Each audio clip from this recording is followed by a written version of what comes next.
Alright guys, welcome to the series of videos we are calling the Hyrule Survival Guide. Now, fans of Zelda as a general series are going to struggle a little bit with Zelda Breath of the Wild because it takes a lot of elements from other games, puts its own unique Zelda-y twist on it, and brings it into a series that perhaps isn't quite used to it. So what we thought we'd cover is four main topics.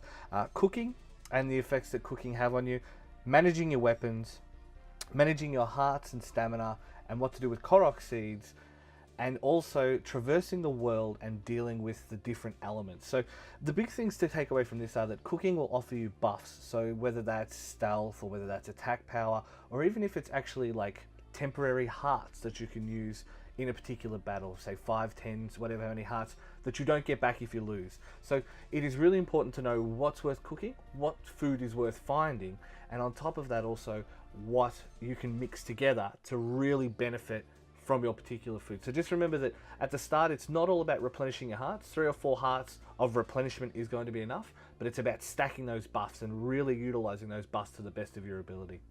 Weapon management is more about making sure that you have the right weapon for the right enemy. There are many weapons you'll find in the early game that have different properties to them. So there are stabbing weapons, there are clubbing weapons, there are sharp weapons, metal, wood, the different effects of those, because it is absolutely pointless wasting a very strong weapon on a very weak enemy, and getting used to managing those is going to become very crucial to your success in Hyrule. Now the third one is hearts, stamina, and Korok seeds. Now the big thing with hearts and stamina is you are rewarded these by completing different shrines, and over time you collect enough orbs to collect shrines and you can choose where they go, and it's really important to make sure you skill correctly. So Matt's going to go through a video there with you to explain what the best way to skill that is. And the final one, the one that's going to be perhaps the most important one for you if you're, like me, a loser who loves to explore, is traversing the world and stamina management, because you can climb any wall in this game. The game has full 3D physics. You can climb any wall. You can basically go nearly anywhere based on the fact that you can climb and use your stamina in various things. So basically you're limited only by your stamina bar on that regard.